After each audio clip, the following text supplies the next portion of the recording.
Hey everybody, this is Patchy from Phoenixes.com.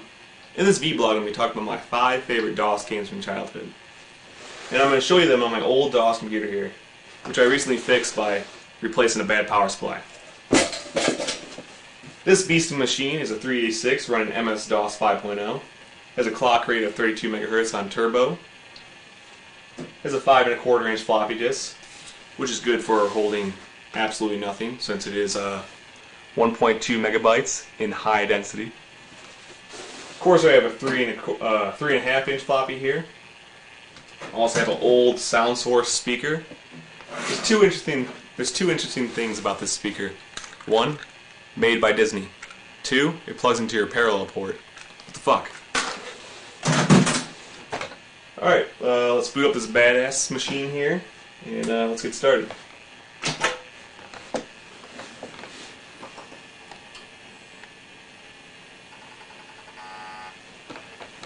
You just gotta love the noises that an old DOS computer makes when it boots up. It's beautiful. Music to my ears.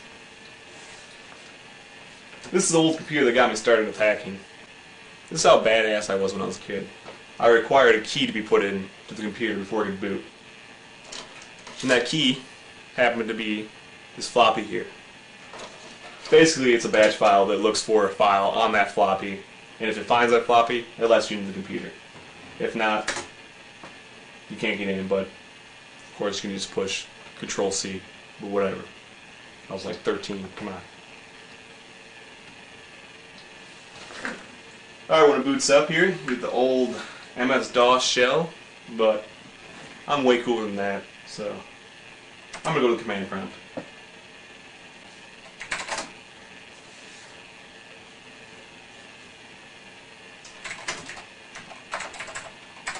I gotta love these old keyboards.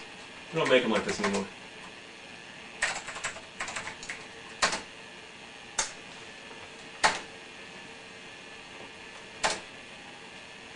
Number 5 on my list is Lemmings.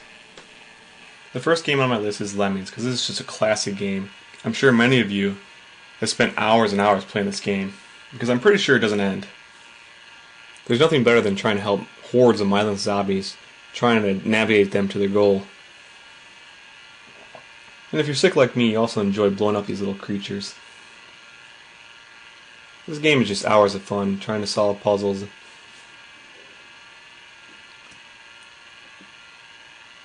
This game definitely is one of the better puzzle games out there. And it's still fun to play today.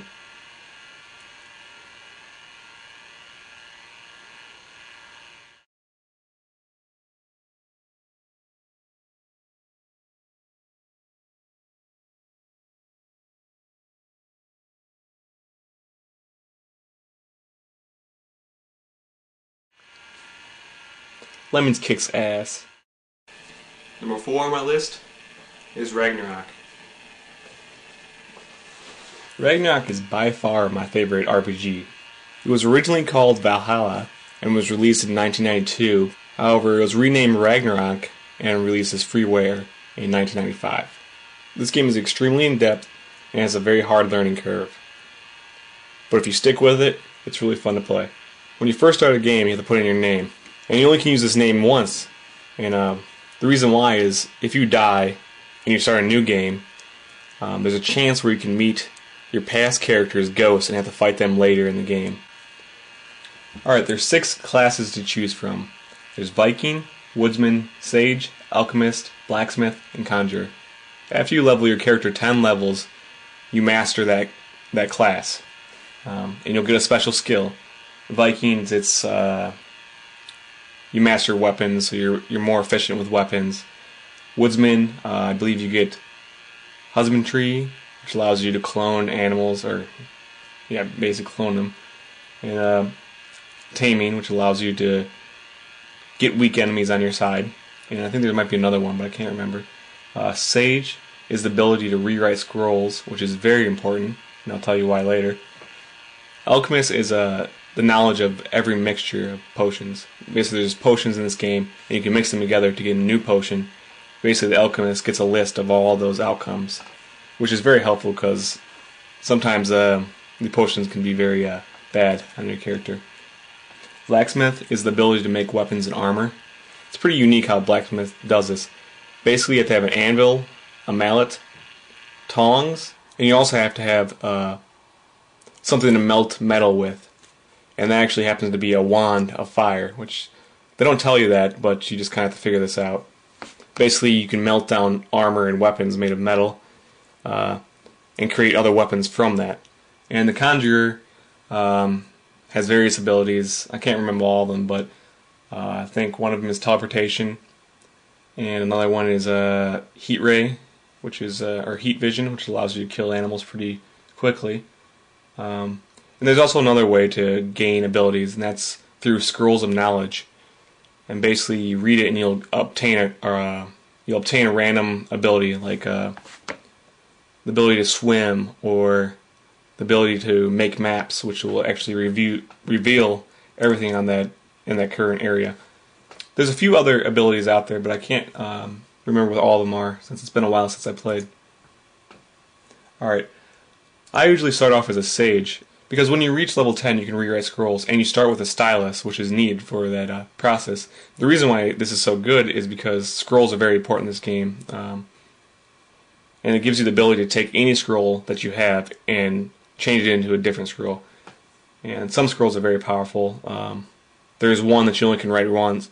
And it's the scroll of switch bodies, which will allow you to switch bodies with the strongest player on the map, which I actually did when I beat this game. I made it to level 10, and then I went to an area where I knew where a very strong monster often spawns. I wrote that scroll and then used it, and I switched into that character, and it helped me significantly through my quest, because you do die very easily in this game, and it can be very frustrating for new players. And of course, after you level up 10 levels with that character, you have the option to switch classes and master another skill set.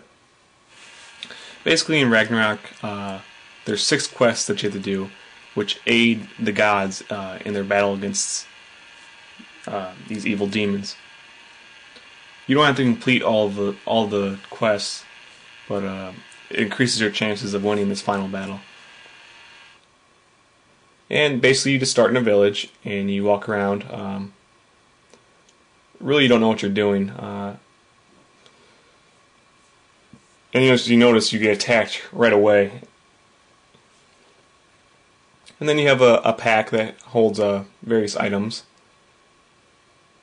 And as you'll notice that all these, I just opened up my scrolls here, you notice that none of them have actual names, and that's because you don't know what actually their abilities are until you use the scroll of identification on them to reveal their purpose. And also, various items can be cursed or blessed, and you don't know this unless you use the identification scroll. If they are, then they have either better effects or adverse effects. And this is just a shop. Every time you play the game, everything is put out there randomly, and this is just a shop that was randomly here. And I bought the scroll of identification, and I'll show you that I can use it to reveal what an item is. And I'm just going to use it on one of the scrolls. Woven scroll. And it turns out to be the scroll of 12 gates, which is not a good scroll to have. It's actually one of the worst scrolls. Basically, when you use it, it opens up the gates of hell, and a whole bunch of animals attack you. And if you notice right there, I was randomly teleported out of that building. That's because throughout the levels there's traps, and unless you have a ring of protection, you don't know where these traps are. That brings me to rings. Rings give your player different abilities. Like protection helps you reveal traps, and there's other ones that increase your agility and speed, and just different things throughout the game. And you also might have noticed in that shop I bought the Scroll of Blessing, which is very important because it allows you to you can either bless a weapon or armor, which will increase the level of the armor, or bless scrolls. If you bless the Scroll of Identification, this is really important. If you bless the Scroll of Identification and then use the Scroll of Identification, it will reveal everything in your pack, which is pretty awesome.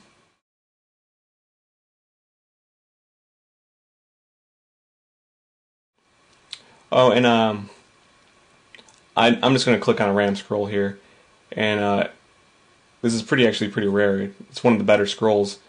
It's the scroll of I can't remember if it's a scroll of elimination or I can't remember what it's called. You can type in a race, and all those races will be eliminated from the game if the race isn't important to the story, and then it won't let you. But that's a very powerful scroll, and that's why being a sage is so good, because you can take any scroll, any non-important scroll, like the scroll of 12 gates, like I talked earlier, one of the worst scrolls, and then rewrite it to that elimination scroll and take out annoying creatures. Because throughout the game you'll meet many annoying creatures. Some creatures turn you to stone, which will just kill you after a few turns, and that's just a pain in the ass. There's these characters called pale moss that you find in the underground world quite a bit, and basically if you get hit by them enough times, you actually start to forget your abilities, and that's really shitty because they're everywhere in the underground. So those are really important. So I suggest to everybody that's watching this to try Ragnarok. I would also suggest downloading one of the strategy or hint guides, because that's really helpful.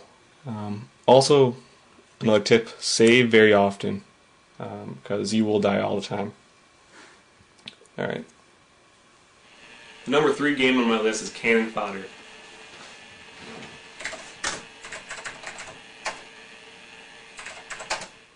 Cannon Fodder is a game where you navigate a small group of troops around a level to complete various goals, usually killing all the enemies and blowing up several buildings.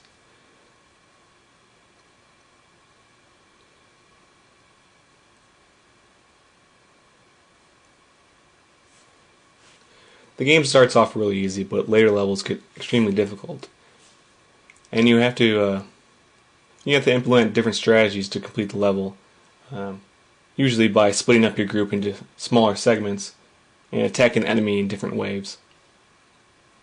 And also you get various weapons that help you complete your task, like grenades and missiles. The controls in this game are really simple. All you have to do is left click to tell them where they want to go, and right click to shoot. The simplicity of this game makes it a lot of fun to play, and the cartoony look also adds to the character of the game. And after every mission, you gain more and more recruits that can be used if some of your soldiers die. They'll replace other soldiers.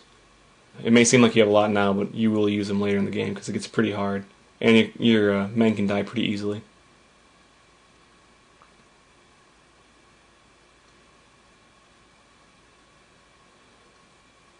And every character in the game has a different name, which kind of makes it sad when they die.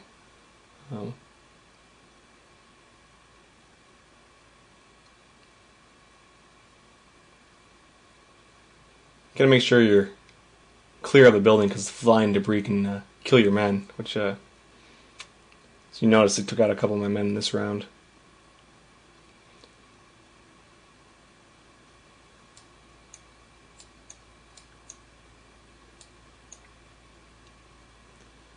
And as you can see, when you finish the mission, they honor the soldiers that are lost, and it's sad. And the soldiers that survive rank up. And I'm pretty sure that this doesn't make them any better. It just shows that they survived many campaigns. I definitely recommend this game to anybody that's a fan of Battalion Wars on the GameCube. I actually bought Battalion Wars just because of this game, because it kind of reminded me of this of Cannon Fodder. My number 2 game is Commander Keen Goodbye Galaxy.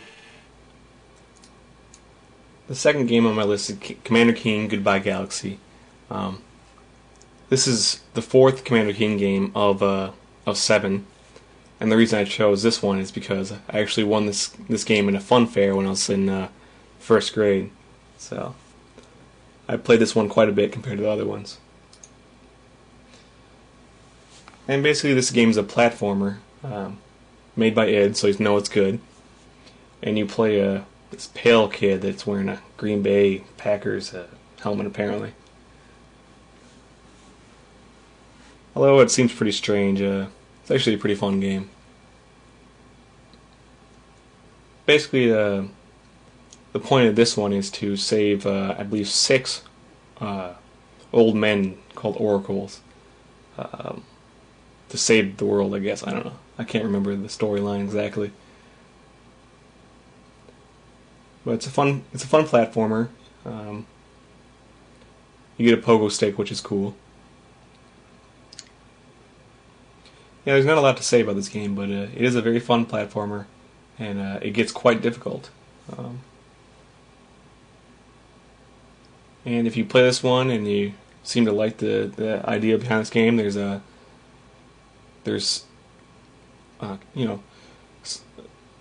which is like this game, and then there's also another one I believe made by a different company called Keen Dreams, which was not very good. Basically, Commander King has a bad dream, and he fights vegetables. It was pretty lame.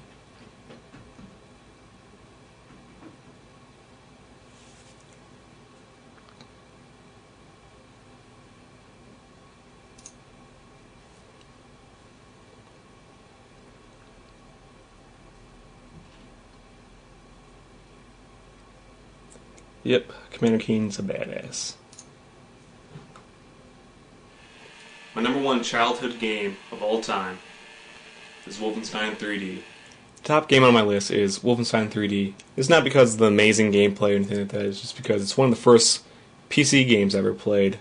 I'm not sure if a 6-year-old or whatever age I was back then should have been playing this game, but it sure was fun. And it's just basically an old first-person shooter. Like a lot of old first-person shooters, there's several campaigns you can choose from. The only one I've actually beaten is the first one. All these episodes are pretty strange. The game's pretty straightforward. All you do is run around and kill Nazis, which is always fun. There's several secrets thrown out around the game, especially like this secret, which gives you the machine gun right away, which is awesome. And surprisingly, this game is actually pretty difficult. Every time you get hit, you lose a considerable amount of health. And the reason why I don't have the other classic first-person shooters on this list is because Doom couldn't run on this computer. It was way too laggy, and Duke Nukem 3D was, if Doom wasn't going to run, there's no way that would run. So, not to mention, I don't believe the hard drive is big enough to support the 40 megabyte game. But yeah, that's basically it for Wolfenstein 3D. It's a really fun first-person shooter, so I suggest everybody should just play it for at least a couple hours. It's fun, especially if you're a fan of the series. And it makes some quality first-person shooters. The company that's behind, Doom, Quake, obviously Wolfenstein, a lot of great first-person shooters. So it is well done and it's fun to play. There's one more game that I do want to mention that I didn't add in my top 5, and the reason I didn't is because it came out in 1998, and my DOS computer couldn't run it anyways. But it is one of my favorite DOS games ever. It's called Liero, and it's basically Worms on crack. It's similar to Worms because you play as worms and you have some pretty crazy weapons, but it's different because it's in real time. It's not turn-based, which makes it pretty crazy. Basically, there's a whole bunch of different game modes, and everything in this game can be configured. The amount of time it takes to reload your gun, the amount of blood, if the level regenerates after you get done with the game. You can change your health, your color, your controls, and you also can play against the computer. But this game definitely is better playing against a human because the computer's kind of dumb. Anyways, there's a whole slew of weapons to choose from, which makes the game pretty interesting. Really, the weapons you choose are based on what type of level you're playing in and who you're playing against, and of course your reload time. That changes the game significantly, because if you have no load time, you can just use the big nuke and just shoot tons of them over the screen, which I'll show you later. But right now I'm playing with 50% load time, just to speed up the game a little bit. And as you can see, there's worms underground. You can dig through the dirt by pushing forward and tapping back. I'm just going to launch one of the big nukes here, and you can see how the explosions are in this game. It's pretty cool. And also you have a grappling hook, kind of like in Worms. And this will definitely help you out by getting around and also attacking the enemy. And I'm just going to play through a game here, and you can just watch it.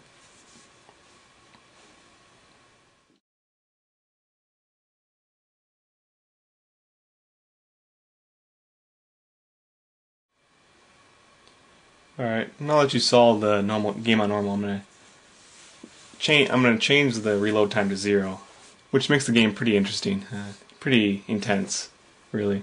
And the weapons I like to use when there's no reload time is the big nuke, the spike ball. Missiles are fun too because you can control them. I'll show you that in a little bit. And just anything that really makes a big explosion is useful. You can see here I can just launch a whole bunch of nukes and just takes out a huge chunk of the map, which is really cool.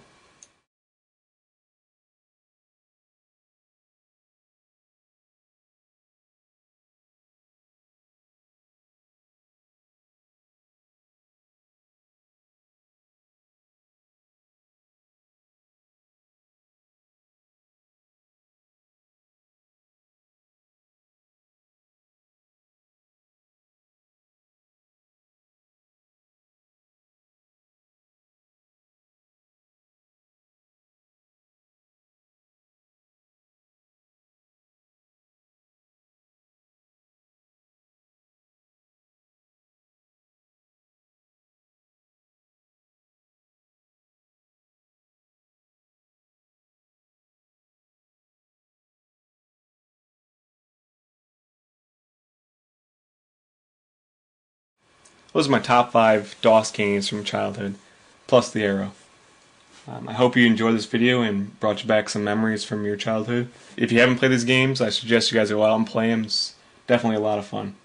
See you guys later.